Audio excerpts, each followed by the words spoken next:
के लिए दिल्ली में आज एलजेपीआर संसदीय बोर्ड की भी बैठक होने जा रही है, जिसमें चिराग पासवान की अध्यक्षता में चुनाव रणनीति और उम्मीदवार चयन पर चर्चा की जाएगी। एलजेपीआर की बैठक में शामिल होने के लिए सांसद वीणा देवी और शांभवी चौधरी भी पहुंच चुके हैं। तो दिल्ली में एलजेपीआर संसदीय बोर्ड की बैठक होने जा रही है। चिराग पासवान की अध्यक्षता में चुनावी रणनीति और उम्मीदवार चयन पर चर्चा की जाएगी और इस बैठक में शामिल होने के लिए एलजेपीआर सांसद वीणा देवी और शांभवी चौधरी भी पहुंच चुकी हैं। हमारे साथ दिल्ली से संवाददाता सुमंत लाइव जुड़ गए हैं। सुमंत, बताएं एलजेपीआर संसदीय बोर्ड की बैठक कितनी देर में शुरू होगी और कौन कौन से सांसद या नेता पहुंच गए हैं? आप बिल्कुल देखिए, इस वक्त मैं लोक जनशक्ति पार्टी रामविलास के ऑफिस के ठीक बाहर मौजूद हूं और सामने आप तस्वीरों में देख सकते हैं कि किस तरह से नॉर्थ एवेन्यू में जो एलजेपी का ऑफिस है वहां किस तरह से गहमा गहमी बाहर आपको ये पार्टी के समर्थक दिखाई दे रहे हैं।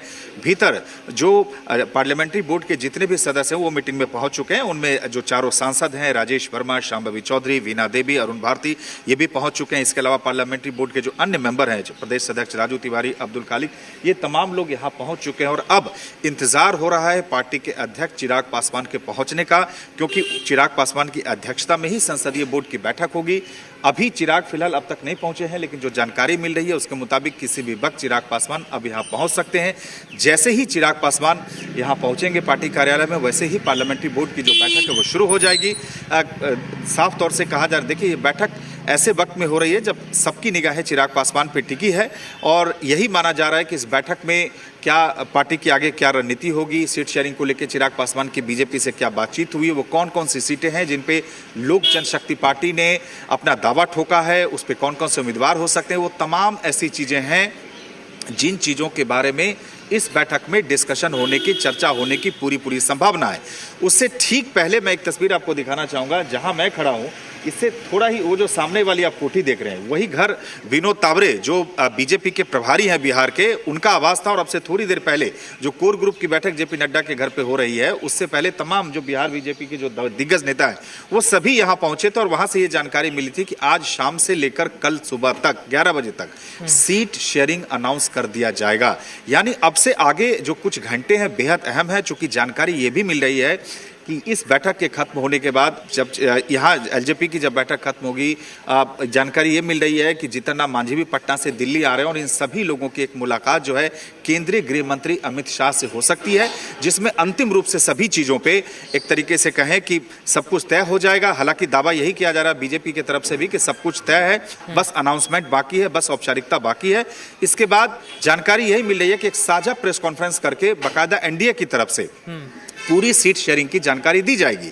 अब यह है कि यह प्रेस कॉन्फ्रेंस कहां होगी इसके बारे में अभी तय नहीं है, क्योंकि अब से कुछ देर पहले जो बिहार बीजेपी के स्टेट प्रेसिडेंट है दिलीप जायसवाल, उनका कहना है कि हम लोग अभी शाम 4 बजे तक ये तय कर लेंगे कि सीट शेयरिंग की घोषणा दिल्ली में होगी या पटना में होगी। ये डिपेंड करेगा कि एनडीए के कहाँ नेता अभी ज्यादा है, तो यानी वो भी तय हो जाएगा। लेकिन अभी आप कह सकते हैं कि फिलहाल उधर बीजेपी कोर ग्रुप की बैठक जहां जेपी नड्डा के आवास पे चल रही है, वहां अब से थोड़ी देर बाद किसी भी वक्त ये 71 नॉर्थ एवेन्यू जो लोक जनशक्ति पार्टी रामविलास का ये जो पार्टी ऑफिस है, यहाँ पे चिराग पासवान के पहुंचते ही संसदीय बोर्ड की जो अहम बैठक है वो शुरू हो जाएगी और इस बैठक के बाद और तस्वीरें साफ हो जाएगी कि इस बैठक में किन किन मुद्दों पे चर्चा हुई और उसके बाद आगे किन रणनीतियों के साथ एलजेपी बिहार में विधानसभा चुनाव में उतरेगी, उन तमाम चीजों को लेकर और जानकारी निकल कर सामने आएगी। यानी कि ये तय हो चुका है एलजेपीआर को कितनी सीटें मिलनी है, इसको लेकर एनडीए में बीजेपी से या जेडीयू से बातचीत हो गई है। अब चिराग पासवान पार्टी के जो नेता है उनसे विचार विमर्श करेंगे और उम्मीदवारों के चयन को लेकर यहाँ पर चर्चा होगी। बिल्कुल राहुल, आपने सही कहा कि देखिए जहां तक तस्वीर है वो लगभग कमोबेश सब साफ हो गया है। 25 से 30 के बीच में लोक जनशक्ति पार्टी रामविलास को सीट मिलने की संभावना है। इसके अलावा अगर हम बात करें तो जो हिंदुस्तानी अवाम मोर्चा है उसको 7 से 8 और 6 से 7 सीटें उपेंद्र कुशवाहा की आरएलएम को।